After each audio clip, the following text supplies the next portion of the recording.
지금 시각 7시 20분입니다. KBS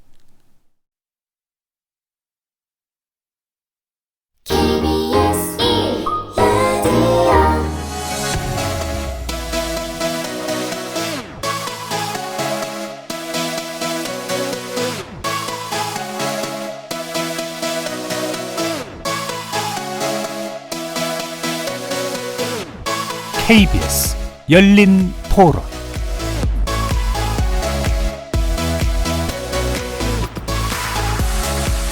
안녕하십니까. KBS 열린 토론 정준희입니다.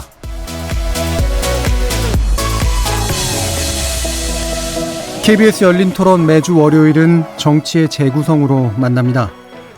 일본의 경제적 공격에 대한 국가적 대응법을 모색하기 위해 대통령과 여야 대표가 함께 만나는 자리가 곧 마련될 듯합니다. 그간 대통령과의 1대1 회담을 고집해왔던 황교안 자유한국당 대표가 형식에 구애받지 않겠다는 뜻을 밝혔죠. 정부와 정치권이 뜻을 모으는 초당적 협력 방안은 무엇일지 정치의 재구성에서 함께 점검해 봅니다. 다른 한편 자유한국당이 정경두 국방부 장관 해임 건의안을 제출하면서 여야 대립은 날카롭게 지속될 것 같고요. 여야가 국회 일정 합의에 실패하고 추경 처리 역시 순탄치 않아 보입니다. 이 먹구름을 걷어낼 방법 또 뭐가 있을까요? 협치를 고민하는 정치의 재구성에서 진단해 봅니다. KBS 열린 토론은 여러분들과 함께 만듭니다. 문자로 참여하실 분은 샵 9730으로 의견 남겨주십시오. 단문은 50원, 장문은 100원에 정보 이용료가 붙습니다. KBS 모바일 콩, 트위터 계정 KBS 오픈을 통해서도 무료로 참여하실 수 있습니다. 청취자 여러분이 KBS 열린 토론의 주인공입니다. 날카로운 의견과 뜨거운 참여 기다리겠습니다. KBS 열린 토론 지금부터 출발하겠습니다. 살아있습니다. 토론이 살아있습니다. 살아있는 토론, KBS 열린 토론. 토론은 라디오가 진짜입니다. 진짜 토론, KBS 열린 토론.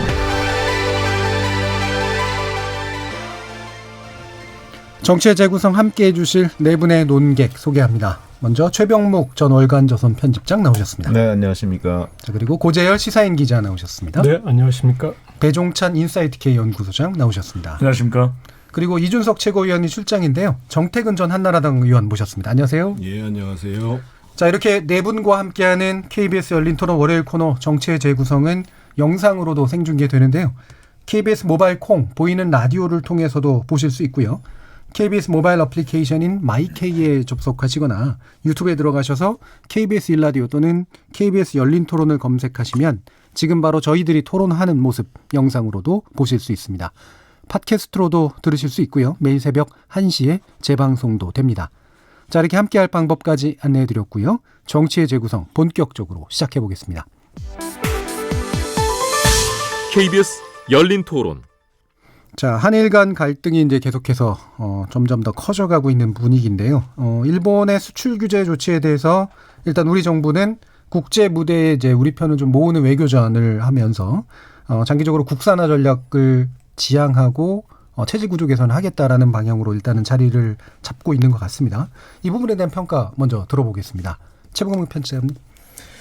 사실 이게 장면을 세 개로 나눌 수가 있잖아요. 작년 10월에 대법원의 강제징용 판결이 있었고, 그거에 대한 일본의 수출 규제가 있고, 또 그에 맞대응한 그 우리 정부의 이제 대책이 있는데, 지금 현재 우리 정부의 대책은 사실 수출 규제 문제에 관해서 직접적으로 또는 단기적 대책은 되지 못해요. 네. 당장 뭐 그 에칭가스 등 세 가지에 관해서 그 수출 제한을 하겠다는 거 아니겠습니까? 그리고 이제 곧바로 화이트리스트 배제를 하겠다는 건데, 그것이 만약에 수출 규제가 된다면 그 우리 기업들이 당장 대체할 수 있는 건 별로 없거든요. 예. 그러니까 그런 점에서 본다면 단기적 대응책은 별로 제시된 것이 없고, 다만 이제 조금 전에 말씀하셨습니다만 중장기적 대응책 얘기를 하잖아요. 뭐 수입선을 다변화한다든가 아니면 소재 부품을 개발한다든가 하는 문제는 지금 현재 적어도 몇 년 내에 달성할 수 있는 건 아니거든요. 예.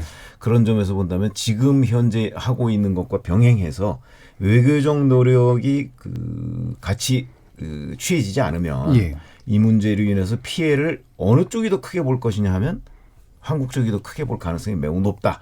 그래서 그 부분에 대한 그 대책도 서둘러서 마련해야 된다. 이런 예. 생각입니다. 단기적인 처방이 사실 안 중요한 게 아니기 때문에 그런 측면에서 외교적 협력이라는 게 좀 더 좀 명확했으면 좋겠다라는 그런 말씀이시네요. 고재열 기자님은 어떻게 네. 보셨나요? 저는 좀 이 대응의 주체를 좀 나눠서 생각을 좀 해봐야 될 것 같아요. 그러니까 국가의 정부의 대응이 있고 기업의 대응이 있고 또 국민의 대응이 있고 그리고 언론의 대응이 있는데 국가의 대응과 이제 기업의 대응에 대해서는 지금 뭐 여러 가지 의견이 나오고 있는데 제가 봤을 때 일단 가장 잘하고 있는 대응은 우리 국민들이 예. 하고 있다고 생각합니다. 그러니까 이 문제에 대해선 국민들이 이렇게 단호하게 지금 이제 단합된 모습을 보여주고 있는데 이것이 우리 정부가 일본과의 어떤 향후 협상할 때 협상력을 좀 높여줄 것이라고 보고요. 좀 인터넷에 뭐 그런 좀 상스러운 표현이지만 개싸움은 우리가 맞겠다. 정부는 이제 알아서 정부의 싸움을 해라 할 정도로 어떤 일사불란하게 그런 모습들을 보여주고 있어서 가장 잘하고 있는 대응이라면 가장 잘 못하고 있는 대응은 우리 언론의 대응이라고 생각합니다. 언론의 대응. 네, 언론의 대응을 크게 이제 두 가지 측면에서 왜 잘못하고 있는지 짚어보자면 첫 번째는 이 지금 상황에 대해서 원인 제공을 누가 했느냐 예. 이것에 대해서 우리 언론이 이 좀 불명확한 입장과 그리고 또 오히려 일본 입장 위주로 생각을 하고 있는 것 같고요. 예. 몇몇 언론이지만 그리고 또 이 사태에 대한 어떤 해결 방식에서 지금 빨리 봉합하라고 하고 있어요. 그런데 이 문제의 구조와 그리고 앞으로 아베 정권이 우리의 취할 것들을 봤을 때 이 문제는 사실 근본 대응을 해야 되는 예. 이미 그런 국면에 왔는데 계속 그런 식으로 빨리 봉합하라는 거는 일본에 굴복하라는 것 얘기밖에 안 되는 것인데 이걸 좀 다그치고 있는 우리 언론이 오히려 지금 가장 좀 못하는 대응을 하고 있지 않나 생각합니다. 어떤 면에서는 굴복이 이기는 거다 뭐 이런 식의 논리도 쓰이는 것 같은데요. 네. 자, 그러면 정태근 의원님. 이 사태의 본질은 이제 아베가 징용 판결을 가지고 사실은 한일 관계를 재정립하겠다고 도발을 한 게 분명하지요. 근데 문제는 우리한테는 이것과 관련된 무수한 기업이 있고 또 제1항공인들이 45만이나 있고 그런데 오늘 사실은 대통령께서 상당히 이제 강경 발언을 하셨어요. 정면 대응하시겠다고. 그러니까 오늘 수석보좌관에 의해서 말씀하신 거 보면 무슨 근거인지 모르겠습니다만 일본 경제에 더 큰 피해가 갈 것이다라고 경고를 하셨어요. 예. 그리고 일본의도 성공하지 못한다 이렇게 말씀하셨는데 그리고 이제 일본은 이제 7월 18일 날이 이제 중재위를 우리가 수용하냐 마느냐에 따라 가지고 지금 이제 추가 보복 조치 그러니까 화이트리스트 얘기하는 거죠. 그러니까 예. 소위 이제 수출 규제 품목 대상 국가에서 이제는 제외되어 있는데 포함시키겠다고 얘기를 하는 거죠. 그래서 지금 이제 상당히 국면이 심각한 국면으로 갔습니다. 그래서 참 우려스러운 상황인데,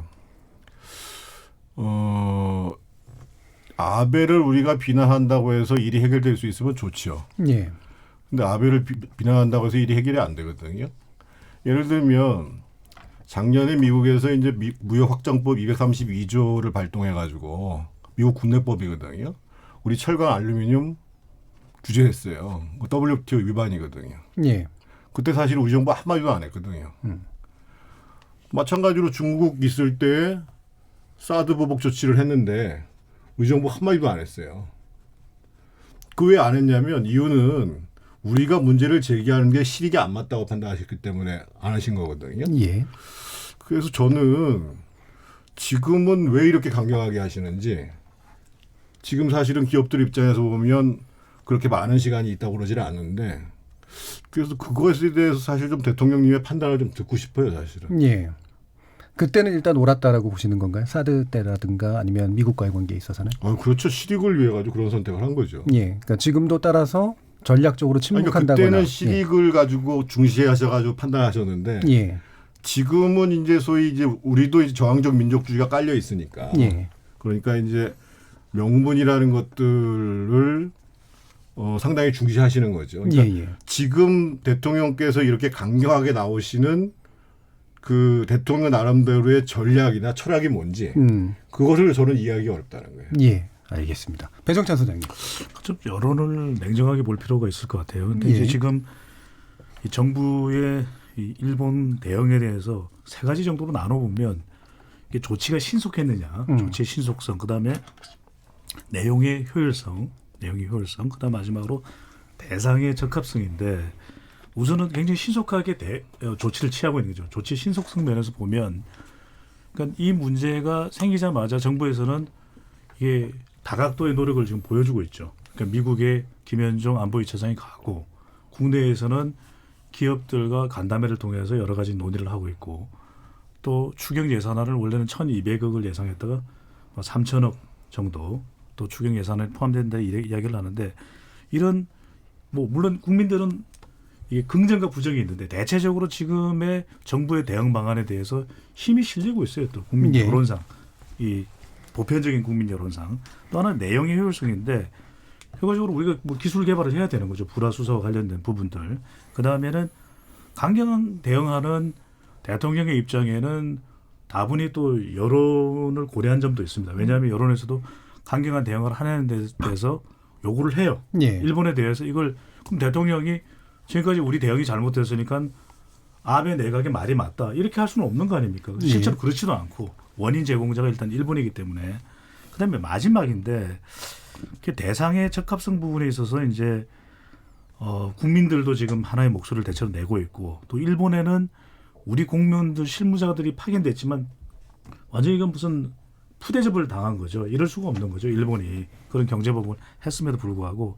근데 저는 이제 기업도 대기업보다는 문제는 뭐냐면은 실질적인 현실적인 위협에 처하게 되는 중소기업과 관련된 대책이 정부가 충분히 있는가. 그러니까 중소기업 중앙회에서 관련 업종의 기업들을 대상으로 해보면 10곳 중에 6곳 정도가 지금 6개월 이상 지속이 되면 상당히 타격을 받는다. 이런 내용이 나오고 있거든요. 그러니까 저는 이 부분만큼은 좀 대책이 마련돼야 되는데 좀 정교하게 이 부분이 현실적인 대책은 조금 간과되어 있는 건 아닌가. 대체적으로 조명되는 건 대기업, 삼성, 그다음에 하이닉스 이쪽만 이야기를 하고 있는데 저는 오히려 중소협력업체 쪽에 더 초점이 맞춰져야 된다고 봐요. 그 진짜 우리나라가 지금 입게 된 경제적 피해에서 물론 당연히 배제되는 사람들이 없어야 되긴 하겠지만 근데 중소기업 쪽은 주로 어떤 측면이라고 보시는 건가요? 그 중소협력업체는 스스로 자구책이 있냐면 자구책이 있지는 않거든요. 지금 알려진 보도에 따르면은 이재용 부회장은 일본에 가서 자구책을 마련하잖아요. 그러니까 긴급 확보를 했고 그 다음에는 지금 삼성전자의 야심작이 휴대폰 폴더블 접을 수 있는 것이거든요. 이번에 규제에서 불포함이 됐어요. 그런데 중소협력업체는 어떻게 할 거냐는 거죠. 이들은 보호를 받을 만한 여지가 크지 않거든요. 오히려 1차적 타격을 더 받을 수가 있는 거죠. 이 부분에 대해서 추경안에 3천억 정도 이야기가 나오고 있는데 지금 이것도 정쟁 때문에 통과될 가능성이 크지 않다고 보고 있잖아요. 지금 당장 빠른 시간 내에. 그럼 타격을 더 입겠죠. 제가 좀 보충 설명해 드릴까요? 정태근 의원님. 그러니까 이게 뭐 자금 지원 문제 가지고 해결되는 건 아니고요. 보통 반도체라는 게 공정이 한 500개 됩니다. 500개 되고 우리는 이제 뭐 하이닉스나 삼성전자에서 그냥 쫙 찍어내는 거라고 생각하지만 반도체 업종에도 엄청나게 많은 중소기업들이 있습니다. 그리고 그분들은 다 사실은 이제 워낙 장비 이런 것들이 이제 고가여가지고 전재산을 쏟아가지고 사실 하거든요. 그래서 이게 이제 아직까지 뭐 디램이라든지 낸드 프레시 같은 경우에는 위기가 오지 않지만 거기까지 가게 되면 지금 이제 반도체를 생산하는 계열 그 중소기업들 같은 경우는 엄청난 타격을 보게 되는 거죠. 근데 문제는 이게 자금 지원한다고 해결되지가 않는다는 거예요. 결국은 일본에서부터 들어오는 소재라든지 장비 문제가 막혀버리기 시작하면 상당히 심각해진다는 거죠. 그런 측면을 말씀하실 것 겁니다, 아마. 아니 저도 말씀드리려고 그러는데 이게 왜 그러냐면 이제 대기업들 있잖아요. 삼성전자나 뭐 SK하이닉스나 이런 데에서 반도체나 휴대전화 뭐 이런 것들을 만약에 제대로 그 생산해내지 못할 경우에 예를 들어서 생산량이 뭐 몇 % 정도로 줄었다 뭐 이렇게 되면 당장 그거에 대해서 영향을 받는 거는 중소협력업체들이에요. 그러니까 예를 들어서 삼성전자의 매출이 뭐 한 30%가 없어졌다고 그랬을 경우에 그 정도는 중소협력업체들이 감당할 수가 없어요. 벌써 뭐 몇십 %가 줄어든다면. 그렇기 때문에 이거는 대기업만의 문제는 아니고 그리고 일부 보도를 보면 이제 일본 같은 데에서는 이제 화이트리스트 그 배제가 이제 임박했다고 하니까 우리 중소협력업체들한테 그런다는 거 아니에요. 아니 그럼 기계 같은 거 이제 앞으로 몇 달 거를 미리 좀 확보를 해놔라. 이런 식으로 얘기를 한다는 건데 이제 기업 차원에서. 그런데 그럴 돈이 있으면 뭐 중소기업 할 수 있겠습니까? 사실은 그런 건 대기업은 어느 정도 가능한데 예. 중소기업은 지금 앞으로 한 5, 6개월치 뭐 기계나 부품 같은 걸 지금 미리 사놓을 수가 없는 거거든요. 예. 그래서 중소기업이 그 대기업 못지않게 피해가 훨씬 더 확산될 가능성이 많다. 예, 예. 그거는 지금 말씀드린 대로 바로 그 당장 뭐 정부가 뭐 얼마 정도를 뭐 이렇게 지원한다고 해서 해결될 문제가 아니다. 이게 시간이 오래되면 오래될수록 그 급기한 문을 닫는 문제까지도 생길 수가 있거든요. 그 예. 파급 효과가 예. 그런 것까지도 그러니까 지금 뭐 추경에 몇천억 뭐 3천억을 더 추가한다고 그래서 이 문제가 해결될 건 아니다. 예. 근본적인 접근이 필요하다는 거죠. 예. 고재혁 기자님. 네. 아까 이 정태근 의원님이 이제 중국이나 미국의 무역 제재 때는 아무 말 못하다가 무역 보복이요. 예. 예, 무역 보복에 대해서는 왜 이제 일본에 대해서는 이렇게 감정적 대응을 하느냐. 그래서 이게 국익에 피해를 줄 수 있다. 이제 이런 관점을 지적하셨는데. 제가 감정적이라고 말씀드리지는 않았고요. 어쨌든 이제 예, 뭐 예. 일관되지 않은 대응을 예, 하고 있다는 말씀드리는 거고. 제가 봤을 땐 그게 단순히 어떤 그 아베의 도발에 대해서 미워서 감정적인 대응이라기보다는 오히려 아베에 대한 실체적 인정이라고 생각합니다. 왜냐하면 현실적으로 어쨌든 아베는 장기 집권을 할 수 있고 그런 상황에서 이 프레임에 대해서 이 제대로 된 대응이 필요하다라는 그런 판단이 있지 않았을까 이렇게 보고요. 그리고 이 지금 이제 일본의 소재 산업이 이런 식으로 국가의 어떤 그 외교에 이용당할 수 있다라는 거, 그거는 이제 일본의 기업 입장에서 보면 국가 리스크지 않습니까? 예. 그것에 대해서 적극적으로 한번 부각을 해서 일본의 그 산업 틀까지 우리도 그러면 문제 제기를 한번 좀 해보겠다라는 이제 그런 것이고요. 그래서 모르겠어요. 그러니까 근데 제가 뭐 경제 전문가가 아니기니까 이런 어떤 정부의 대응이나 판단이 그 옳았는지 그거를 이렇게 할 수는 없지만 어쨌든 그런 쪽으로 이제 판단이 모아졌고 지금 중요한 것은 이제 그것을 어떤 식으로든 구현해 내느냐가 관건이 될 것 같습니다. 예. 근데 제가 한 가지 더 여쭤보고 싶은 게, 그러니까 이제 누구한테 여쭤보시는 건가요? 뭐 고 기자님한테 여쭤보든지 그 지금 이제 아베가 상당히 무리하게 하고 있고 사실 외교 문제를 경제 문제로 풀라고 하고 있는데 예. 이게 사실은 트럼프가 똑같은 방법을 하는 거 아니에요. 자국산업을 명분으로 해가지고 전통적인 국제 외교 질서를 깨고 자유무역주의를 깨고 있단 말이에요. 예. 근데 이제 대략 예를 들면 미국의 그 국민 총생산이 대략 한 19조 정도 달러 됩니다. 그리고 중국이 한 14조 달러 되거든요. 그러면 이제 불과 한 1.3배 차이예요. 그런데도 불구하고 중국이 계속 끌려가죠. 그러니까 분명하게 미국에서는 중국에 대해서 향후 4차 산업혁명 이후의 기술 패권 문제를 가지고 사실은 노골적으로 경제보복을 하고 있는 거거든요. 예. 근데 이제 이거를 똑같이 지금 아베가 우리한테 하려고 그러는 거예요.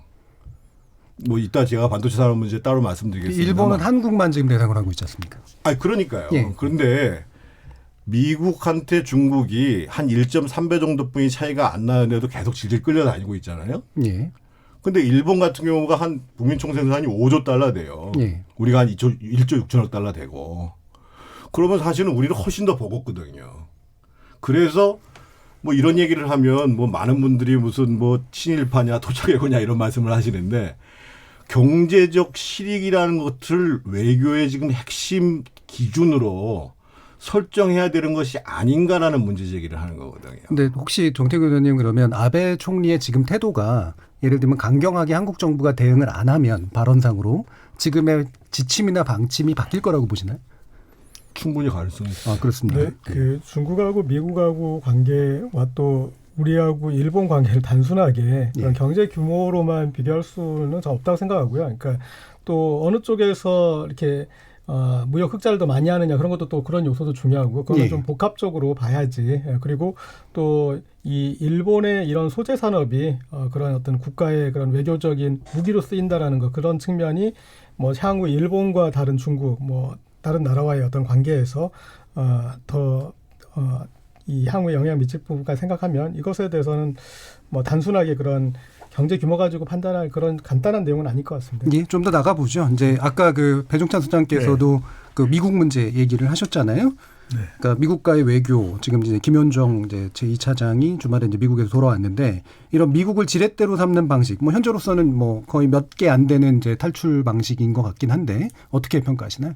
당연히 시도를 해야 되겠죠. 우리 예. 국민들도 이게 국제사회에 호소하는 방법을 이야기를 하고 있습니다. 그 방법 중에는 미국이 뭐 동북아에서 조정 능력을 가지고 있는 국가이기 때문에 미국에 가서 이야기를 할 수 있는데 미국도 표면적으로나 공식적으로는 어느 한쪽 편을 들긴 힘들 그렇겠죠. 거예요. 예. 그래서 우리가 WTO에도 노력을 하는데 저는 이 건은 일단은 우리 국민 여론을 조금 명쾌하게 이해를 하고 있을 필요가 있는데 우리 국민 여론은 크게 흔들리지는 않습니다. 물론 이제 뭐 100이면 100 똑같은 의견은 아니지만 그러니까 우리 국민들에게 과연 이번 한일 관계 경색의 책임이 누구에게 있는지 일본에게 있다가 명백해요. 그러니까 한국갤럽이 자체 조사로 지난 9일부터 11일까지 실시한 조사이고요.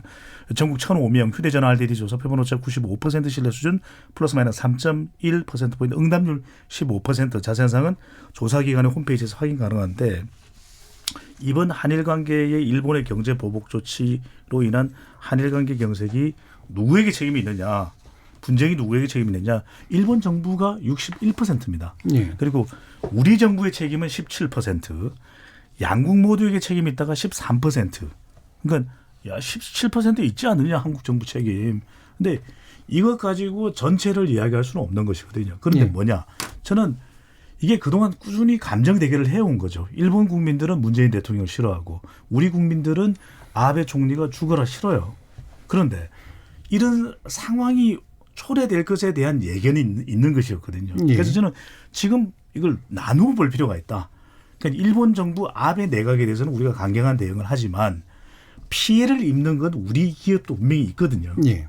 그러니까 우리 기업에 대한 피해를 최소화하는 방법이 어떤 방법이 있을 것이냐. 그건 두 가지일 겁니다. 말씀하셨던 대로 하나는 국제사회의 시각을 일본 정부가 이 상식적이지 못하다라는 것을 널리 알리는 것이죠. 예. 그러니까 이게 일본 정부가 그런 부분에 대해서 무관할 수가 없어요. 왜냐하면 참의원 선거가 끝나고 나면 WTO가 됐든 아니면 국제사회 전반적인 시각이 됐든 지금 이 전략물자 규제와 관련해서 안보리 쪽에서 보는 시각이 됐든 그리고 내년에는 도쿄 올림픽이 있습니다. 예. 이대로 계속 이 일방적으로 일본이 가게 되면은 국제사회의 일본에 대한 인식이 나빠질 수밖에 없거든요.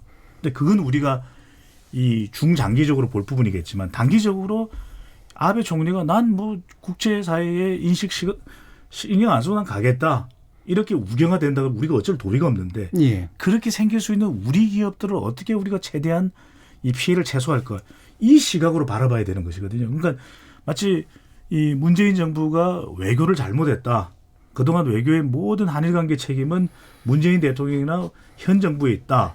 이렇게 단정 짓는 건 저는 이게 좀 더 우리가 냉정할 필요가 있는 거죠. 네. 최 기자님은 미국과의 관계 지금 어떻게 전망하세요? 미국이 이 중재하려고 하지 않을 겁니다. 예. 그 왜 그러냐면 이 문제의 본질은 그 한일 간의 그 강제징용 청구권 문제 아니겠어요. 예. 그건 또 미국도 경위를 잘 알 것이고, 그다음에 미국으로서는 이 문제를 섣불리 중재할 수가 없는 것이 그 우리가 이 국제 질서의 냉혹함을 봐야 돼요. 그러니까 누가 잘하고 잘못했다고 해서 잘못한 쪽이 꼭 그 무슨 응징을 받는 게 아니거든요. 그렇죠. 예. 그렇잖아요. 아까 뭐 미국, 중국 간의 무역 분쟁도 마찬가지고. 상당히 힘에 놀리니까요. 그럼요. 예. 그러니까 그거는 냉혹한 거예요. 그러니까 여기서 국제 관계를 놓고서 누가 잘못했으니까 그쪽에서 먼저 굴복해야 돼라고 하는 식으로 나가다 보면 국제 문제는 풀리지가 않아요. 예. 그래서 국제법이라는 것도 그게 법이냐 정치냐 뭐 이런 얘기가 나오고 있는 거잖아요. 그런 점에서 본다면 미국의 입장에서 보면 이 문제가 한일 간에 첨예하게 지금 갈등의 핵으로 부상을 하고 있는데 거기에 나서서 이거를 그냥 기껏해야 그렇게 싸우지 말고 적당히 빨리 합의를 하고 협상을 해라 막 이런 원론적인 입장 외에 실질적으로 들어가서 이 뭐 청구권 문제를 어떻게 할 것이며 그다음에 강제징용 판결 문제를 어떻게 하고 뭐 이런 거를 조정하려고 하지 않을 거예요. 예. 그렇기 때문에 지금 뭐 김현정 청와대 안보실 2차장은 가서 뭐 미국이 우리의 입장을 100% 이해했다 이런 식으로 얘기를 하더라고요. 이해는 하죠, 이해는. 그러나 거기에 따른 행동은 나서지 않을 것이다. 그러면 이게 예를 들어서 참여연 선거가 끝나고 그 앞으로 몇 개월 정도 지나서 한일 간의 갈등이 훨씬 더 심각해졌다고 할 때는 미국이 나설 것이냐. 그건 뭐 그때 가봐야 알지만 그래도 저는 섣불리 나서려고 하지 않을 것이라고 봐요. 왜냐하면 이게 굉장히 뿌리 깊은 문제이고 또 일본이 참여연 선거 끝났다고 그래서 갑자기 이런 이렇게 드라이브 걸던 것을 확 뭐 위축시킨다든가 하지를 저는 않을 거라고 보거든요. 예. 그러다면 이게 생각보다 심각한 문제로 발전할 가능성이 있기 때문에 미국이 여기서 중재를 하지 않을 것이다. 그래서 우리는 뭐 미국한테 그런 거 요구를 하고 뭐 요청을 할 수가 있지만 미국이 나서지는 않을 것으로 봅니다. 미국의 기업이 이제 손해를 보는 케이스도 있을 테고, 그 다음에 이제 미국이 이제 참여연 선거 이후에 지금 남겨놓은 어떤 농산물 개방에 관련된 일본과의 협상 문제도 있을 거 아니에요. 여기에 뭔가 지렛대가 한국의 건을 어떻게 삼는다든가 뭐 이런 식의 방안들을 고민해 보면 어떻게 보실까요? 그건 지금 최 의원님 말씀에 좀 추가해서 말씀드리면 단기적으로는 개입할 가능성이 없다고 보는 게 맞고요. 근데 만약에 이게 이제 반도체 시장에 교란이 온다. 그러면은 조금 미국 기업 내에서도 압력이 올 수가 있거든요. 그러니까 지금 당장은 사실은 이제 우리 기업들한테 특히 삼성 같은 경우에는 큰 피해가 되는 게 삼성이 지금 이제 작년에 이제 7나노 공정, 그러니까 나노 공정이라는 게 이제 1m를 10억 분의 1로 쪼갰을 때 그런 7나노 공정에 성공하면서 소위 이제 파운드리라고 그래서 비메모리 반도체의 한 영역이죠. 거기에서 이제 비약적으로 성장을 하기 시작해요. 한 20%까지 따라가거든요. 18%까지 따라가거든요. 그래서 이제 그러고 이제 소니가 이제 독점하고 있는 이미지 센서 시장도 삼성이 한 20% 정도 따라갔고. 그래서 그런 삼성 같은 경우에는 타격이 올 수가 있어요. 이 문제가. 단기간에 해결이 안 되면. 근데 이제 지금 우리가 세계 시장, 반도체 시장을 독점하고 있는 부분들이 선두를 달리고 있는 부분들이 지금 메모리잖아요. 근데 메모리 부분들은 또 재고량도 있고 그래가지고 실질적으로 시장 교란이 당장에 온다고 볼 수는 없어요. 가격은 뛰지만. 그래서 현실적으로 미국 기업이 야 일본 너무한다 이렇게 나서기까지는 시간이 상당히 걸린다는 거예요. 근데 트럼프 정부 입장에서 보면 사실은 지금 자유무역 질서를 완전히 거부하는 게 트럼프거든요. 그걸 지금 아베가 따라하고 있는 거거든요. 그래서 이미 김현정 차장도 얘기했지만 김현정 차장이 가기 전에 미 국무부, 재무부, 상무부 다 들렸다는 거 아니에요. 그리고 이제 저는 뭐 외교 전문가는 아닙니다만 이런 정도의 강경한 조치를 아베가 구사할 때는 미국하고 상의 안 했다고 볼 수가 없거든요. 그래서 결국은 미국이 나서도록 하려면 현재 일본과 우리가 대안으로 하고 있는 것에 대한 간극을 좁히는 작업들이 해야 선행돼야 된다. 일정 정도가 되고 난 다음에 이 정도는 우리 한미일 축이라는 것이 중요하고 좀 비핵화의 문제, 북한의 비핵화의 문제 있으니까 이 정도는 좀 미국이 나서도 좀 조정을 해줘야 되는 거 아니냐. 그 정도까지가 진전이 되지 않는 이상은 지금 미국이 나서기 쉽지 않을 것 같아요. 일단은 장기적이고 그다음에 갭이 먼저 줄어야 된다라고 보시는 거네요. 근데 고재희 기자님. 큰 틀에서는 같은 얘기인데 근데 조금 디테일에서 이렇게 좀 차이가 있다면 미국이 이렇게 우리는 완전 나서지 않겠습니다. 우리는 관여하지 않겠습니다. 이런 입장 정도는 아닐 것이고 그러나 이 중재를 한다라는 거는 특히 이제 이 지금 아베 정부 입장이 강경하기 때문에 약간의 압박도 필요한데 그런 정도의 역할은 절대로 뭐 하지 않겠죠. 그러니까 그러나 중재를 하는 척은 하겠죠. 그러니까 좀 우리가 그래도 좀 틀을 만들겠다는 그런 쪽은 나서겠지만 그러나 행동으로서 그러니까 말로는 중재를 나서는 그런 행동이 말은 가겠지만 행동이 뒤따르는 정도의 실제적인 중재가 이루어질 거라고는 보기는 어려울 것 같고요. 그리고 서로 지금 이제 한국과 일본이 서로 주고받는 카드도 지켜볼 것이고 그리고 뭐 WTO의 판단이나 이제 여러 가지 그런 옳고 그름에 대한 판단 과정도 좀 지켜보면서 이거는 한참 뒤에나 기대할 수 있는 그런 상황이 아닐까 싶습니다. 근데 그거보다는 조금 더 미국상에 우리한테 어려운 게 제가 보니까 김현정 차장이 돌아오면서 중재 요청을 하지 않았다라는 것은 실제 요청 안 했을 수도 있고 얘기를 해봤더니만 지금 씨도 안 먹히더라 해서 공항에서 내리면서 김현정 차장이 그러잖아요. 미국에다 중재 요청하지 않았다고 얘기하잖아요. 그건 미국 쪽이 당분간 중재에 나설 생각이 없다라는 것이 이미 확인이 됐다라는 거거든요. 그렇게 확언할 수 있나요, 근데? 김현정 차장이 얘기하잖아요. 그러니까 그게 방금 해석하신 내용. 해석이죠, 해석. 물론 해석인데. 아니 우리가 중재 요청을 안 할 리가 있나요? 미국까지 가가지고 그 얘기 안 하면 뭐하는 거예요? 왜냐하면 제가 상당히 화가 나시길래 그게 해석에 뭔가 근거가 있나 했는데 그거는 아니신 거고요.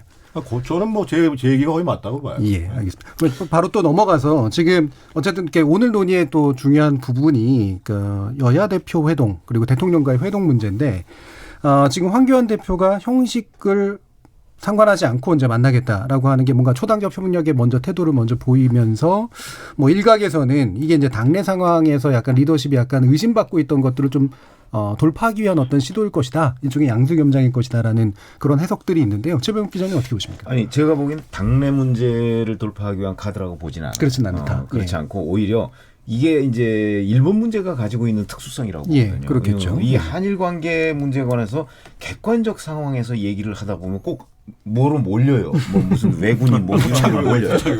그렇죠. 객관적으로 보다 보면 예. 항상 그런 식으로 몰리거든요. 예. 근데 한국당도 어차피 문재인 대통령을 비판하지 않을 수가 없잖아요. 예. 그러니까 문재인 대통령을 비판하다 보면 이게 외구로 몰리거든요. 그러니까 저는 그런 문제, 그러니까 이게 만약에 이게 한미 간의 문제라면 황교안 대표가 저렇게 하지 않을 거라고 봐요. 예. 자기네들 원칙이 있죠. 그렇기 때문에 지금 한일 간의 문제이기 때문에 이 문제는 그 한일 간의 문제에서 문재인 대통령을 그냥 그 객관적으로 비판만 하고 있으면 본인들이 훨씬 더 지금 난관에 처할 가능성이 있어요. 예. 저는 오히려 그런 문제를 돌파하기 위한 카드라고 보는 거죠. 그러니까 자기들로서는 지금까지 뭐 자 양자 회동 그걸 꼭 받아야 된다 이렇게 얘기했던 거 아니에요. 예. 그런데 그 원칙마저 지금 무너뜨리고 청와대와 이 양자 회동이 아니라도 좋다고 받아들인 거 아니에요. 예. 그런 점에서 본다면 뭐 당내의 리더십을 확보하려면 오히려 청와대와 이런 식으로 각을 세우는 게 낫고 그런데 지금은 그걸 무너뜨렸단 말이에요. 예. 그거는 한일 관계의 특수성 때문이다. 예. 이렇게 봅니다. 저는 조금 다르다고 봅니다. 예, 배종태 소장님. 최병욱 기자께서 말씀하신 것도 저는 100번 이해가 되고 그 이유도 분명히 있다고 봐요. 예. 근데 그건 이제 지지율이 잘 나갈 때의 이야기겠죠. 최근 들어서는 이 자유한국당 지지율도 주춤하거니와 황교안 대표의 지지율도 심상치가 않아요. 예. 그렇다면 이런 상황에서는 내외부로 흔들리거든요.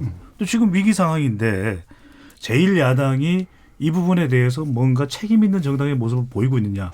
그렇지 못한 경우에는 오히려 아까도 말씀드렸죠. 정부의 문재인 대통령의 강경 대응에 다수의 여론의 힘을 실어주고 있다니까요. 그러면 이런 부분에 대해서 제1야당의 역할이 분명히 있는 거거든요. 그렇다면 여기에 분명한 이유가 있는 거죠. 어떤 형식이든 상관없다. 위기 상황인 거예요. 여기서 들어가서 책임 있는 정당의 모습을 보여야만 지지율이 반등할 계기가 마련되겠죠. 또 하나. 최근 들어서 황교안 대표가 뭔가 대안을 내는 게 잘 안 보이잖아요. 예. 그러니까 항상 이야기를 드리지만 황교안 대표가 아니라 황대안 대표가 돼야 돼요. 왜냐하면 3년 가까운 대선까지 가려면 이게 장기 승부입니다. 그런데 지금 중요한 고비에 와 있죠. 한일 관계가 경색됐으면 이때 본인이 이런 부분에 대해서 대안을 책임 있게 내놓지 못한다면 당장 나올 수 있는 얘기가 내부의 도전을 받는 거죠. 왜 지지율이 또 주춤하면 그렇다면 홍준표 전 대표도 뭐 하고 있느냐. 제1야당 대표가 또 한번 또 김병준 전 비대위원장도 과연 이것이 제1야당의 당대표의 모습이냐. 예. 이런 비판에 직면할 수밖에 없기 때문에 저는 당장 들어가서 오히려 이렇게 되면은 문재인 대통령과 황교안 대표의 양자 구도가 된단 말이에요. 예. 그러면 이 부분이 형식과 상관없이 만나자는 거니까 그렇게 되면 오히려 자기의 위상이 조금 더 확보될 수 있는 여지는 있어 보이고 한 가지만 더 말씀드릴게요. 저는 이게 왜 여론 활용을 안 하는지 모르겠어요. 지금 한국 때리기를 하는데 아베 총리의 지지율은 내려가거든요. 예. 왜 내려가는지 아십니까? 왜죠? 그래서 제가 그걸 설명을 드리는 겁니다. 예. 정치 재구성에서. 그런데 당연히 올라가야 되는데 지금 젊은 세대들 중심으로 해서 아베에 대해서 자각을 한 거예요. 이 한일 관계를 왜 이렇게 어렵게 만들었냐. 그러니까 20대, 30대 남성들로부터 그동안 지지를 많이 받아왔는데 또 20대, 30대, 40대 여성들도 있죠. 예. 대체적으로 한류 문화에 대해서 환호하는 것은 여성들이거든요. 일본 여성들. 절반입니다. 일본 여론에서. 근데 이들이 보니까 아예 어렵게 만드는 이유가 보니까 명분이 없어요. 근데 이제 수출 규제에 대해서는 찬성 여론이 더 높다고 하죠. 근데 일반적인 아베 총리의 이런 리더십에 대해서는 불만이 지금 야기되는 것이거든요. 예. 그렇다면 이들에게 좀 더 우리가 적극적으로 알리게 되면 한국의 여론을 알리다 보면 이게 아베 총리가 원했던 목표에 도달하지 못하는 거죠. 한국 때리기 하면 지지율이 올라가고 참여연 선거에 이길 줄 알았는데 이게 아니네. 지금 일본 야당이 거세게 공격하고 있어요. 이 부분에 대해서. 예. 뭐 하고 있냐 아베 총리가. 그렇기 때문에 이 부분을 저는 더 활용을 해야 된다. 우리 국민들의 여론을 일본 국민들에게 알리는 방법이 있는 것이죠. 그래서 저는 이것을 적극적으로 활용해야 되는데 이것이 중요한 거죠. 야당이 지금 자유한국당 입장에서 어떻게 그렇게 활용할 수 있는 거죠? 그러면? 그러니까 이런 우리 국민들의 여론을 또 일본에도 뭐 이게 자유한국당 단독으로 알릴 수 있는 건 아니잖아요. 예. 이럴 때일수록 이 정부의 대응과 관련해서 뭐 충고하거나 조언해야 될 부분이 있다 하더라도 이것도 동참해야 되는 것이죠. 예, 고재혁 기자님. 네, 그러니까 자유한국당에서 이제 여론을 감지한 거죠. 그러니까 지금 국가적 위기 상황으로 가고 있는데 그 원인이 내부다. 그러니까 문재인 정부가 잘못해서다라고는 여론이면 지금 강하게 예. 갈 수 있을 텐데 국민 여론은 위기인데 그 위기는 외부의 원인이다. 예. 바로 뭐 아베 총리의 이제 도발인데 그럴 경우에는 이게 이제 원인이 외부에 있는데 내부만 공격하는 그 입장이 아무래도 어렵지 않겠습니까? 그리고 그동안 이 영수회담을 생각을 했었는데 이제 단독 영수회담을 생각했었는데 이게 이 사실은 관철시킬 수 없는 또 여론 지형이었고 약간의 그래서 명분도 있지 않을까? 네, 그러니까 예. 밀린 숙제를 예. 그러니까 지금 이제 그것도 해결하면서 그리고 이제 불리한 여론 지형에서 지금 계속 이런 식으로 일방적인 그런 이제 정부 비판으로 이렇게 가다가 잘못 아까 말씀드렸던 그 우리가 계속 나왔던 이제 그런 세력으로 매도당할 수도 있겠구나. 이거는 상당히 어떤 좀 위기 상황이니까 그런 것들을 감안한 뭐 이런 판단 아닌가 싶습니다. 예. 그럼 정태근 의원님. 예. 저는 뭐 제가 굳이 황교안 대표의 의도를 해석하고 싶지는 않고요. 이번 한일 갈등이라는 게 우리 쪽으로 보면 문재인 정부만이 그동안 외교를 잘못해서 벌어진 일이라고 보면 안 됩니다. 사실은 이명박 정부 말년부터 시작해서 예. 퇴임하는 대통령이 독도를 방문을 해요. 사실 이명박 대통령 초기에는 금융위기가 왔을 때 일본에서 통화서입을 해줬거든요. 사실은 김영삼 정부 이래를 보면 한일 관계를 가장 전향적으로 발전시킨 분은 김대중 대통령입니다. 그러면서 새로운 미래지향적 동반자 관계를 만들려고 해서 심지어는 김대중 대통령은 일본에 가가지고 천황폐하라는 얘기를 2번이나 했습니다. 그러니까 우리 국민들 보면 기분 나쁘지만 그게 외교의 실익을 얻기 위해서 그렇게 하신 거거든요. 근데 이명박 정부, 박근혜 정부 사실은 그동안 한일 관계 진전을 위해서 노력한 게 아무것도 없거든요. 예. 제가 또 하나 말씀드리면 위안부 합의 파기를 문재인 정부만 후보만 공약한 게 아닙니다.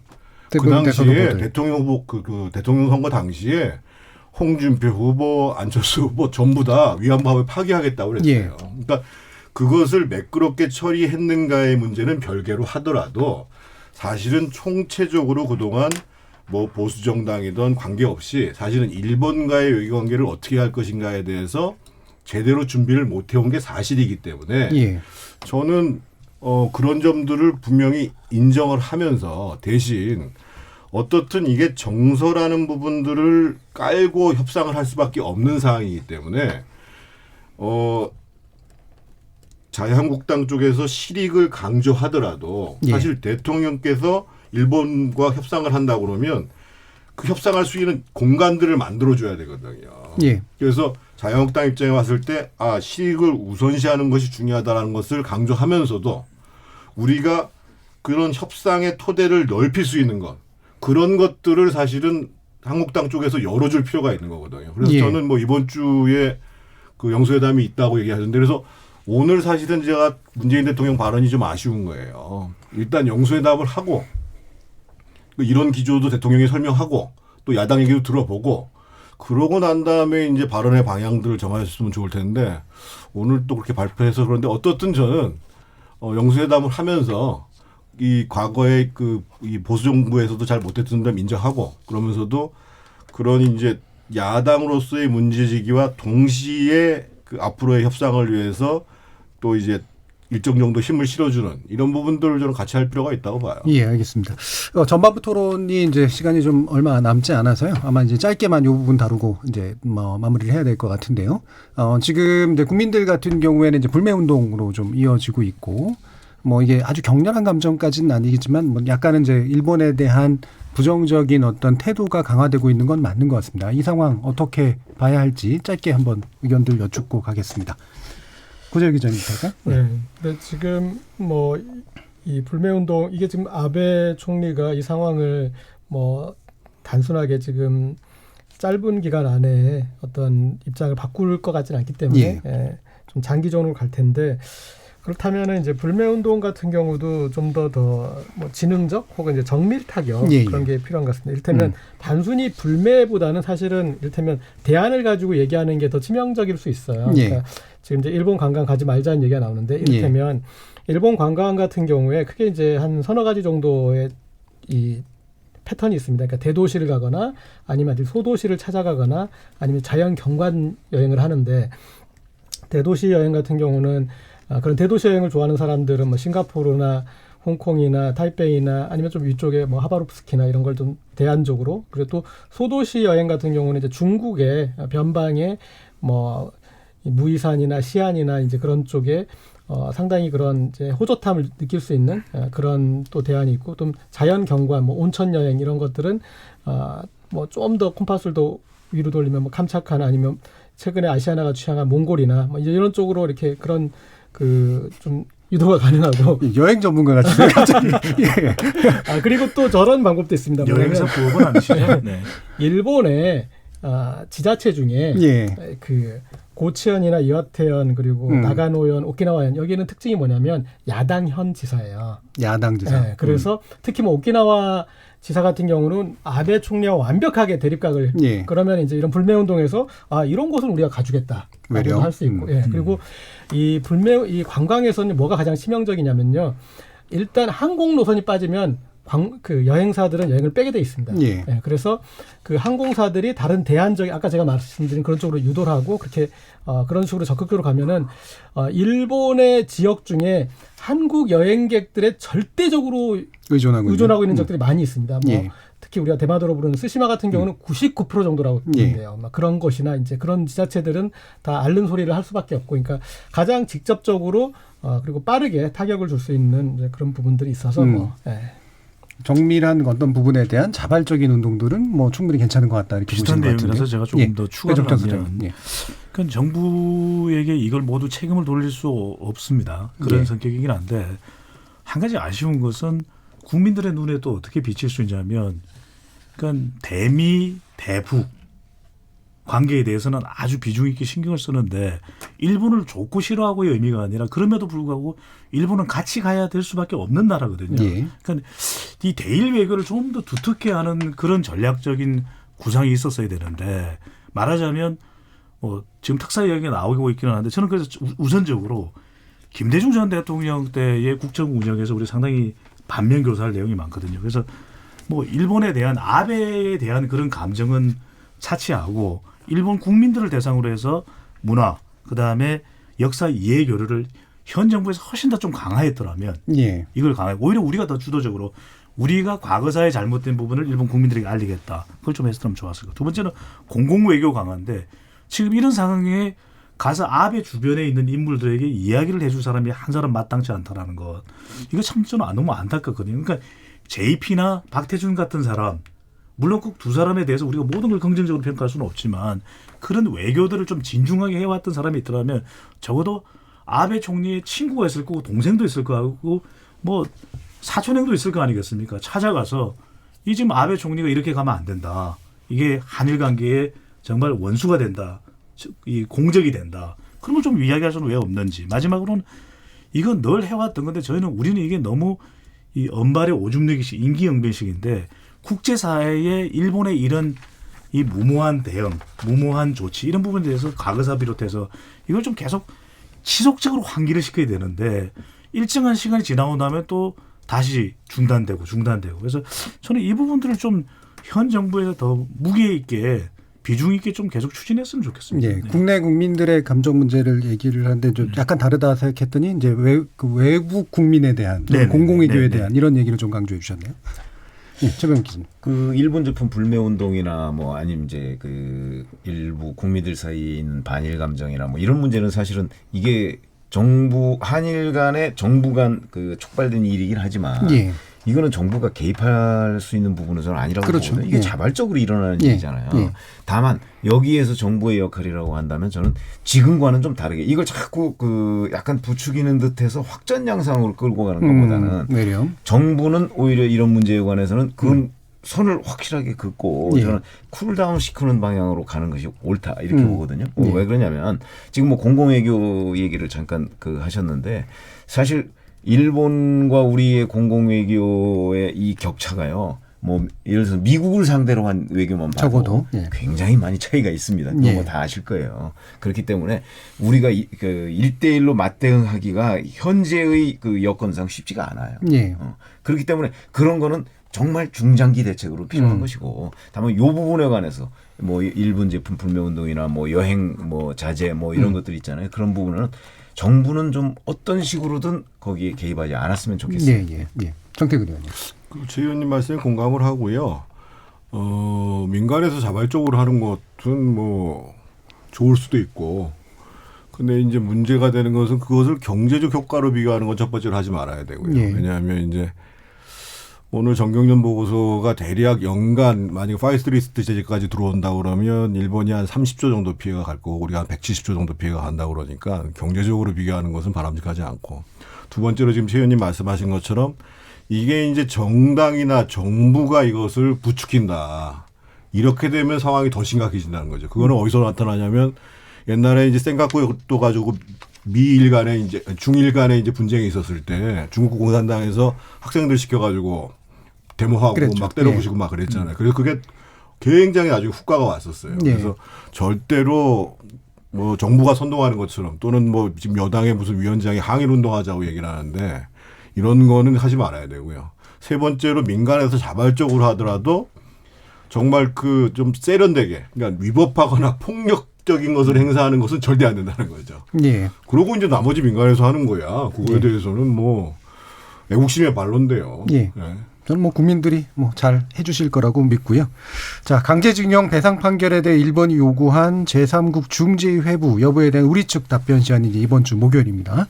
뭐 기로가 될지 아니면 또 다른 어떤 안 좋은 길로에 연결이 될지는 잘 모르겠는데요.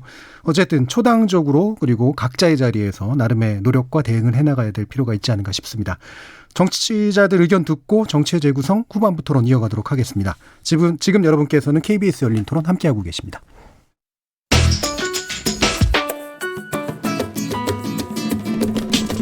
묻는다, 듣는다, 통한다. KBS 열린 토론. 듣고 계신 청취자 여러분 감사드립니다. 들으면서 답답한 부분은 없으신가요? 궁금한 점은요? 그렇다면 함께 토론에 참여하시죠. 유료 문자 샵 9730을 이용하시면 됩니다. 단문은 50원, 장문은 100원의 정보 이용료가 있습니다. 스마트폰 어플리케이션 KBS 모바일 콩을 통해서도 무료로 참여하실 수 있습니다. KBS 열린 토론은 언제나 열려 있습니다. 듣고 계신 KBS 열린 토론은 매일 밤 1시에 재방송됩니다. 예, 청취자분들의 의견 들어보고 가겠습니다. 정의진 문자캐스터. 네, 안녕하십니까. 문자캐스터 정의진입니다. 청취자 여러분이 보내주신 문자 소개해드리겠습니다. 먼저 유튜브로 풀7282님. 경제가 좀 어려워진다고 정의를 포기하란 말인가요? 0216님. 역사 왜곡 문제가 걸려있는데 중국이나 미국과 같은 선상에서 생각하면 안 되죠. 그걸 이해 못하다니 참 어이없네요. 일본이 요구하는 게 돈이 아니기 때문에 협상할 수 없는 겁니다. 문제의 본질을 봐야죠. 콩으로 황은주님. 일본 앞에서 꼭 기어야 한다고 생각하는 비굴함은 대체 어디서 오는 건가요? 일본과 대한민국엔 아직도 풀지 못한 과거사가 있습니다. 언제 사과 한번 제대로 받았나요? 유튜브로 은현수님. 굴복이 이기는 거다. 실리를 챙기자며 그렇게 살았죠. 무역 욕조를 엄청 보면서. 그러다 지금 상황이 된 겁니다. 그렇다고 아베를 비난도 하지 말라? 그것도 못하게 하면 국민들은 속 터져 죽습니다. 유튜브로 평화통일민주 만세님. 단가가 좀 올라가더라도 다른 나라나 국내에서 소재를 조달할 수 있습니다. 유튜브로 수리홀님. 우리 기업만 피해를 보는 게 아니라 일본 기업이 피해가 더 크다는 것도 기억해야 합니다. 라고 보내주셨네요. 네, KBS 열린 토론. 지금 방송을 듣고 계신 여러분이 시민 논객입니다. 계속해서 청취자 여러분들의 날카로운 시선과 의견 보내주세요. 지금까지 문자캐스터 정의진이었습니다. Yeah. Yo. 무엇이든 묻고 진심으로 듣고 마음으로 통하는 여기가 열린 토론. 라디오가 진짜 토론. KBS 열린 토론.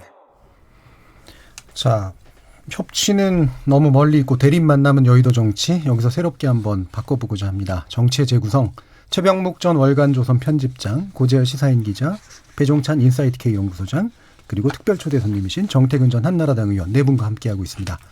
이 시간은 영상으로도 생중계하고 있습니다. KBS 모바일 콩, 보이는 라디오를 통해서도 보실 수 있고요.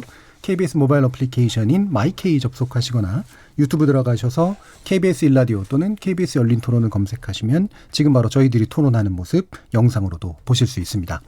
후반부 토론 국회 상황 좀 이야기를 나눠보려고 하는데요. 어렵게 6월 임시국회가 문을 열었는데 뭐 핵심 중에 하나의 어떤 이제 추경 문제는 여전히 좀 이제 지체되고 있는 상태고요. 아까도 말씀 나왔지만 이제 부품 국산화를 위한 3천억 원의 추가 예산도 요청된 상황인데 이 추경 통과 어떤 과정을 겪는 것이 가장 바람직하다고 보십니까? 이건 뭐 순서대로 하지 않고 그냥 의견 여쭙겠습니다. 네, 최병욱 추경은 현재 예결위에서 심사 중이잖아요. 예.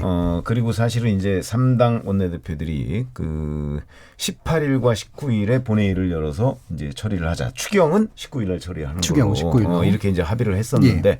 중간에 갑자기 이제 정경두 국방장관 해임한 그렇죠. 문제가 나와서 예. 지금 추경하고 사실상 연계된 것 같아요. 예. 뭐 연계라는 말은 안 하는데. 약간 바터? 아니 그러니까 바터로 안 하겠다는 거 아닙니까? 예. 저 이인영 민주당 원내대표 같은 경우는 이 정경두 국방장관 해임안을 본회의에서 다루지 않겠다는 예, 거니까. 그렇죠. 예. 이제 협상도 아예 배제하는 거죠. 이제 그런 상황이라 좀 교착 상태에 빠졌는데 뭐 18, 19일까지 아직도 며칠 시간이 남아 있기 때문에 어떤 식으로든 뭐 예를 들어서 여당이 이걸 표결에 붙여서 부결시키는 방법도 있을 수 있고 예. 아니면 협상을 통해서 뭐 다른 거와 그 주고받기 식으로 그 아예 해임안 제출을 무산시킬 수도 있고 뭐 여러 가지 방법이 있지 않습니까? 예.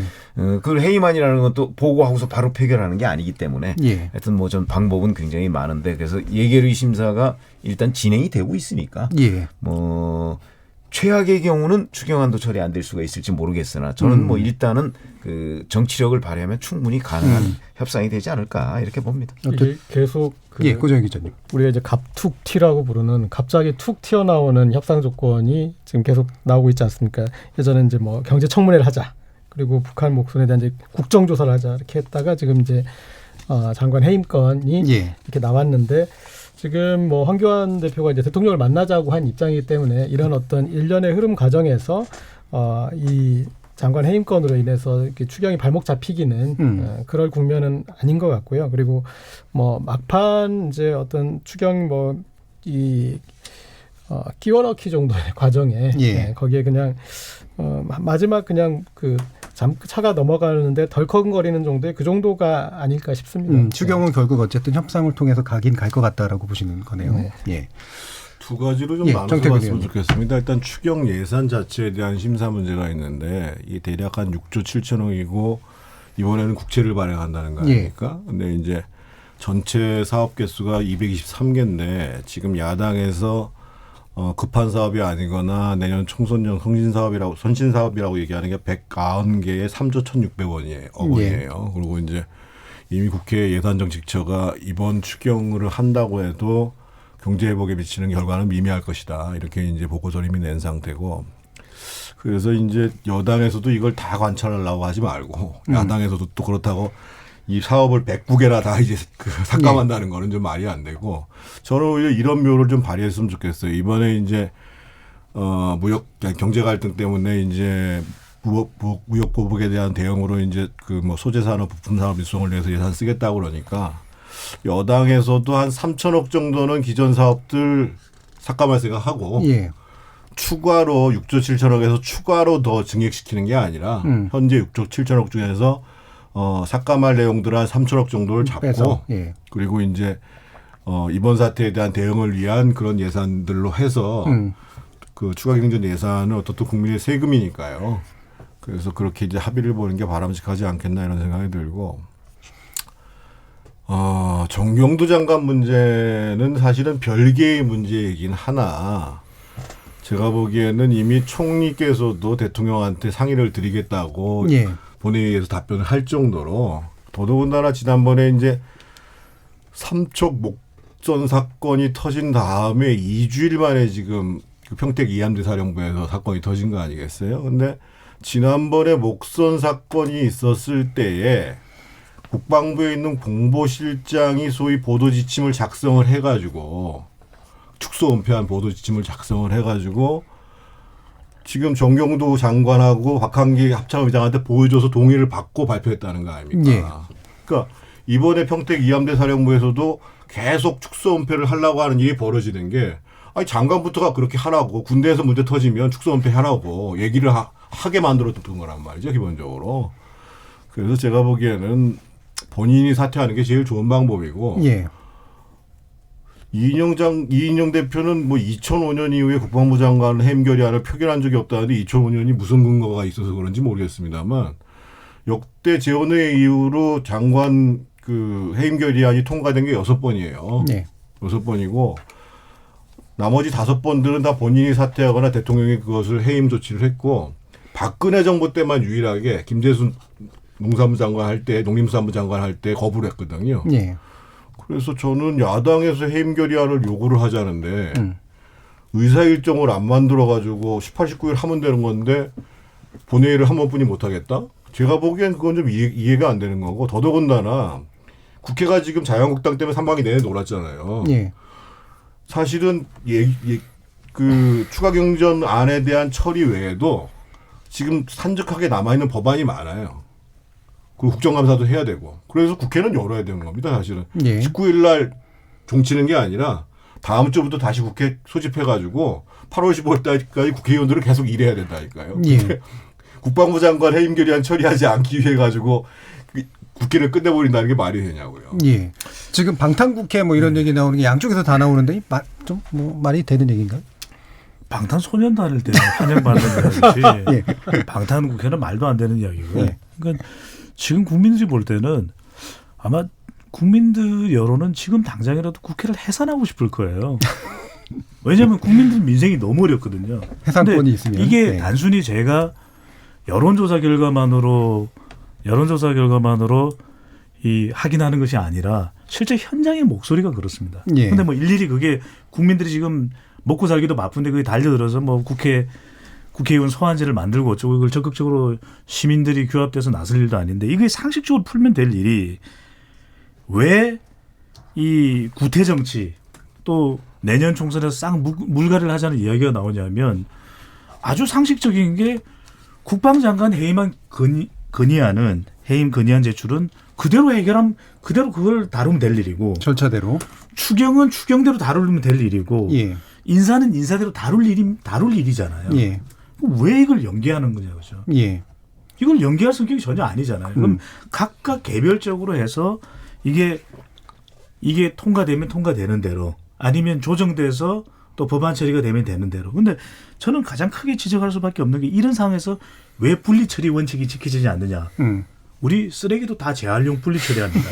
왜 안 하냐. 아니, 이거는 연계가 공식화된 건 아니에요. 네. 네. 그래서 된다면. 네. 그다음 또 하나는 이게 민심 우선인데 현장 모니터링을 해보면 지금 추경 예산의 항목과 관련되는 부분은 얼마든지 취합 가능합니다. 그런데 예. 이 대목에서 제가 마무리로 꼭 강조드리고 싶은 게 이렇게나 국회의 원내대표가 조정 능력이 없나요? 맥주 해동이 안 되면 밤샘 토론을 하든 막걸리 토론을 해야지 이인영 원내대표, 나경원 원내대표, 오신환 원내대표 저는 이게 국민들이 과연 자격이 있다고 볼지가 의문이에요. 근데 제가요, 좀 염려스러워서 말씀드리는데, 이 국회 해산 문제는 이렇게 함부로 쉽게 말씀하시면 안 됩니다. 예를 들면, 지금 여론이라요. 평택 목소, 여론인데, 저는 그런 국회를 해산하겠다는 여론조사가 있는지 모르겠습니다만, 해산할 수 있는 법적 근거도 없고, 근데 예를 들면 지금 하태경 의원 같은 사람이 없으면, 일본이 수출 규제 위반하고 있다는 걸 누가 밝혀내요? 김종로 의원이 없으면 평택 이함대 사령부에서 은폐 조작하는 거를 누가 밝혀내냐고요. 어떻든 국회가 비난받는 거는 마땅합니다. 그렇다고 해가지고 이것이 헌법적 구조인데 이거를 자꾸만 저러니까 저거 없애버리는 게 나아. 네. 이렇게 얘기하는 거는 아주 우려스러운 얘기예요. 예. 뭐 제가 예. 그렇게 돼요. 그거는 제가 처리하도록 하겠습니다. 국회에선 뭐 실제 해산권이 있는 거죠. 해산하자고 한 예. 건 아니고 그런 민심이 있다라고 예. 하는 여론의 어떤 또 반응을 말씀드린 거니까 예. 제가 뭐 그걸 제가 뭐 그걸 결정할 수 있는 권한이 있는 사람도 아니고.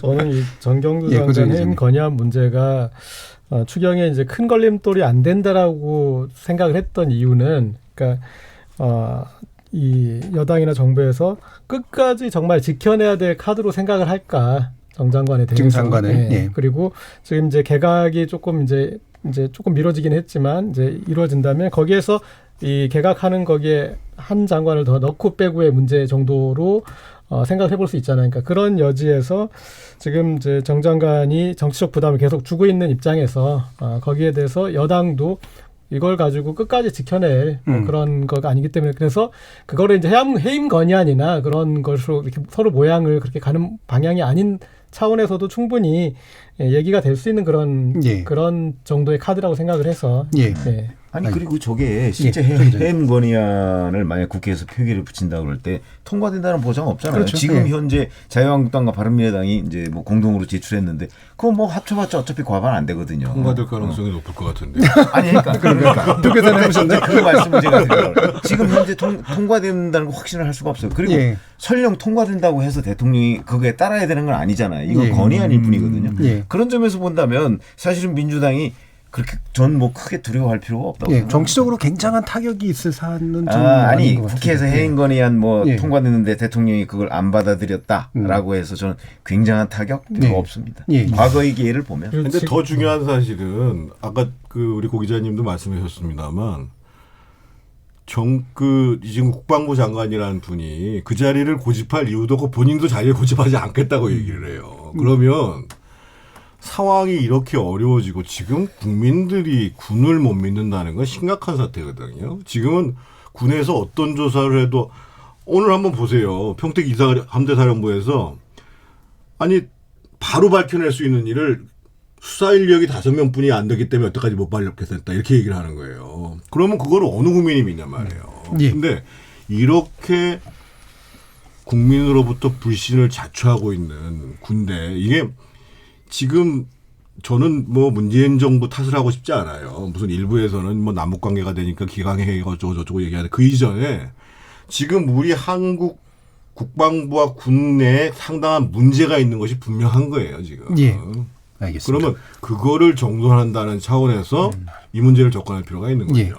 그리고 저는 이제 큰 틀에서 남북 유화 국면에 어떤 국방부 장관이 필요한가에 대해서도 좀 생각해 봐야 될 문제인 것 같습니다. 그러니까 사실 정경두 장관은 이제 유화 국면의 코드에 잘 맞춘 장관이라고 제가 보였거든요. 그러니까 예. 뭐 어디에서 이제 그런 남북 초소를 없애거나 이제 그런 작업을 적극적으로 이렇게 하면서 그 코드에 맞췄는데, 근데 지금 오히려 이게 여러 가지 우여곡절이 있지 않습니까? 이렇게 또 대치 국면도 생기고 그랬을 때 국민들이 국방부 장관에게 요구하는 어떤 그런 역할은 국방부 장관은 국방부 장관다워야 된다. 아무리 남북이 가까워지더라도 오히려 그런 데서 좀 단호하고 예. 오히려 청와대와 어떤 대척점에 있더라도 그런 장관이 있어서 그래야지 또 우리가 더 안심하고 예. 또 북과 더 다가갈 수 있는 거 아니냐. 이제 그런 장관이 필요한데 지난 1년 좀 안 됐지만 정경두 장관이 보여준 모습은 그런 모습이 아니었고 그래서 제가 봤을 때는 지금 이 어떤 그 교체나 이런 거에 대해서 그런 꼭 지켜야 되고 반드시 이렇게 해야 될 그런 정도의 그런 인물은 아닌 것 같습니다. 예. 자, 이제 마무리 토론할 시간이 다가왔는데요. 시간이 많이 남지는 않아서 원래 좀 더 많이 얘기하고 싶었습니다만 지금 이제 나머지 이제 정당들 문제도 좀 봐야 되는데, 정의당 심상정 의원이 다시 아니나 다를까 당대표로 복귀하면서 법여권 분류를 거절했습니다. 그리고 지금 민주평화당은 분당 얘기도 나오고 있고요. 예, 바른미래당은 또 내용이 깊어지고 있는 이런 분위기인데, 이런 이제 정당 간 역학관계, 그러니까 지금 대표적인 여야 정당을 제외한 나머지 정당들 간의 역학관계 같은 것이 어떻게 펼쳐질지에 대해서 간단히 의견들 여쭙겠습니다. 최병국 기자님. 사실은 심상정 의원이 이제 정의당 대표로 복귀하면서 여당으로 법여권으로 분류하지 말아달라 이렇게 얘기를 했는데, 법여권 분류라고 하는 것은 그동안에 정의당이 보여온 여러 가지 정책 방향과 행동들 때문에 그렇게 분류할 수밖에 없었던 거잖아요. 예. 그리고 지금 또 앞으로도 그럼 왜 이런 얘기를 했을까? 저는 이제 정의당이 목을 메고 있는 그 선거법 개정 문제, 이제 연동형 비례대표제죠. 네. 아마 그 문제에 대해서 이제 더불어민주당을 압박하기 위한 방편일 것이다라고 생각. 생각하고 만약에 본인이 신임 대표로서 정말 더불어민주당을 무조건 옹호하는 그런 정당이 아닌 자기네들의 독자적인 영역, 정체성을 만약에 지킨다고 한다면 예. 자연스럽게 기자들도 법률권에서 빼줄 거예요. 그러니까 그건 이제 본인이 하기에 달려 있는 것이고 민주평화당이나 바른미래당은 뭐 계속해서 분당 얘기 나온 지 지금 1년도 넘었잖아요. 그래서 이거는 물론 선거가 임박했기 때문에 선거가 예. 지금 9개월도 안 남았지 않습니까? 임박했기 때문에 아마 선거용 이합집산은 어느 정도는 있을 것이지만 당장 정기국회가 있잖아요. 한 달 뒤에. 그래서 그렇게 한두 달 내에 무슨 뭐 분당이나 이런 게 있을 것 같지는 않고 선거가 임박하면 약간의 이합집산은 불가피할 것으로 보입니다. 저는 제가 먼저 말씀드릴게요. 왜냐하면 여론조사를 좀 소개를 해드리는 여론에 지금 더불어민주당과 자유한국당을 제외한 정당들의 지지율은 좀 미미한 상태잖아요. 근데 이제 정의당이 그나마 정당 지지율이 분전하는 있죠. 그런 지지율을 보이고 있는데 그래서 이제 연동형 비례대표제로 가자. 근데 연동형 비례대표제를 이야기하는 명분이 있는 것이 저는 그만큼 소수 의견이 좀 더 확보될 수 있는 의회 지형으로 가야 된다. 그래야 각각의 전문성도 살아나지. 저는 심상정 대표와 같은 성향과 의지라면 저는 국회 예산하면 안 되죠. 네. 부세어라 심상정. 근데 저는 이런 생각이 듭니다. 왜 A라는 정당이 B라는 정당, 더 큰 정당과 또 이합 집산을 해야 되느냐. 저는 오히려 이 5개 또는 그 이상의 정당이 각각의 목소리를 제대로만 내주면 국회가 또 국회의원이 존재하는 이유가 있거든요. 지금 정의당의 심상정 대표가 그 이야기를 했잖아요. 자유한국당의 잘못한 부분을 지적하지만 같은 진보 성향이 공통점이 있는 더불어민주당도 견제할 이유와 명분이 있다. 저는 이게 국회의원인가 국회가 존재하는 이유거든요. 그렇다면 적어도 저는 유권자들의 생각도 크게 다르지 않다. 그렇다면 적어도 총선 이후라면 몰라도 총선 전에는 저는 서로 이 색깔이 다른 정당들이 저는 이합집산, 정계 개편 일어나기 쉽지 않다고 보입니다. 정태근 의원님. 지금 5월 넷째 주를 고비로 해가지고 이제 자유한국당 지지도가 빠지기 시작했어요. 모든 여론조사에서요. 이번 주 조금 올라가긴 했습니다만. 그리고 이제 당직 인사나 이런 걸 보면 과거 친박이었던 분들의 중심성들이 더 강화되고 있는 양상이고.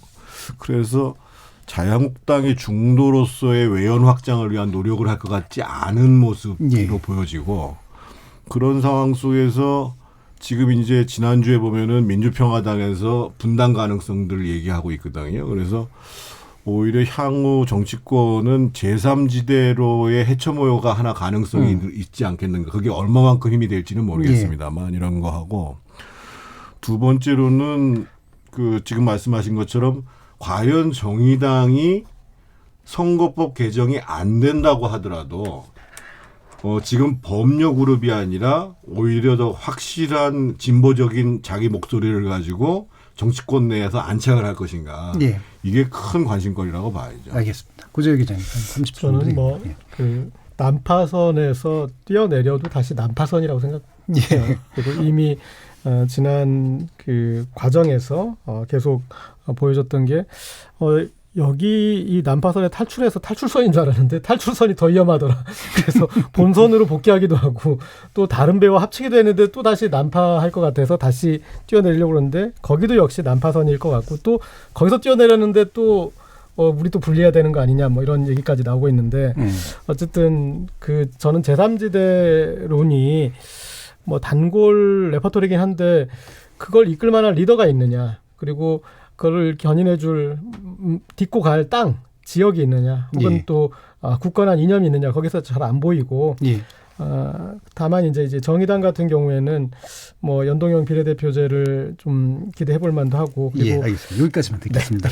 왜냐하면 마무리 멘트가 좀 있는데요. 2019년 7월 15일 20시 10분 남원시 지역에 호우경보가 발효되었기 때문에 집중호 시 불필요한 외출 자제하시고 산사태나 상습 침수 등 재해위험 주변 해안저지대 주민 야영 중 행락객은 안전한 곳으로 대피하시기 바랍니다.